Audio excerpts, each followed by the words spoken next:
Simon Cowell breaks down in tears over downward spiral and heartbreaking loss. Simon Cowell spoke of his desperately unhappy downward spiral after suffering the loss of his best friends and strongest confidants, his parents. Tragically, just at the moment that the boy band he was managing, Westlife, made it to number 1, his father died of a heart attack, meaning that he'd never live to hear the good news.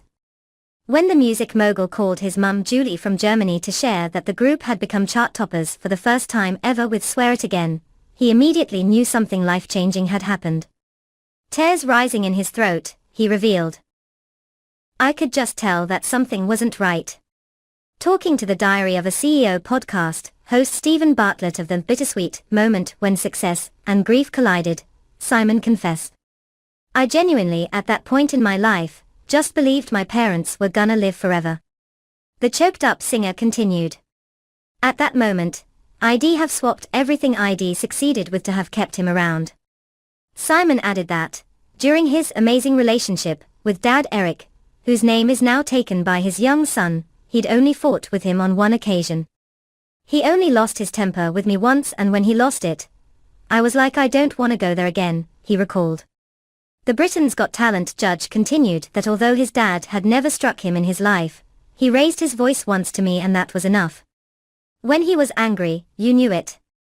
Pausing for thought poignantly, he explained that he still spoke to his father in his head in the aftermath of his 1999 death, as his faith and belief in God gave him the feeling he was still present. Simon broke down in tears as he pondered on his grief, while Stephen held a space for him, urging him to take his time. After a moment of silence, he regained his composure, and started to talk about the death of his mum 16 years later, which had sent him on a terrifying downward spiral. "Everything material meant nothing to me at that point. I was desperately unhappy," he lamented.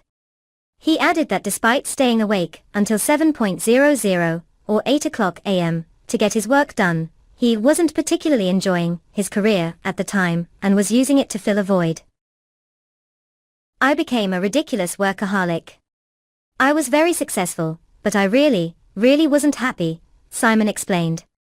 He reflected on how his father might have felt about his success on TV talent shows such as X Factor, where his notoriously withering comments towards contestants who didn't make the grade earned him the nickname Mr. Nasty. "I think he would have got a kick out of seeing me on a TV show, and would have found the whole thing really funny," he exclaimed. "I maintained that amazing relationship with my parents right up until they passed away.